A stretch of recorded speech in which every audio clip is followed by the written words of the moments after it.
Hi friends! The transpose function transposes an array of cells. That is, the function copies a horizontal range of cells into a vertical range and vice versa. Here's how the transpose function can be used in Microsoft Excel. Open the desired Excel worksheet. Here, for demo purpose, we are using a worksheet according to the transpose function.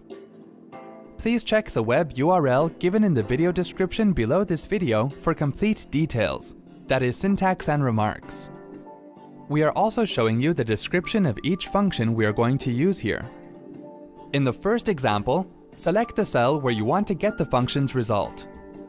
Type equals transpose, open parentheses, $A, $2, colon, $C, $2, close parentheses, and then press Ctrl, Shift, and Enter keys together to see the results of the array formula. It will show the value from A2 transposed into a different cell. In the second example, select the cell where you want to get the function's result. Type equals transpose, open parentheses, $B, $2, colon, $C, $2, close parentheses, and then press Ctrl, Shift, and Enter keys together to see the results of the array formula.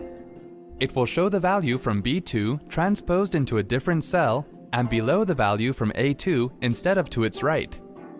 In the third example, select the cell where you want to get the function's result.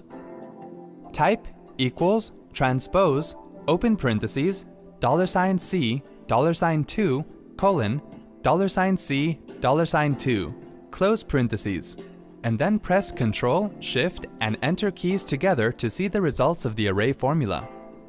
It will show the value from C2 transposed into a different cell, and below the value from B2 instead of to its right.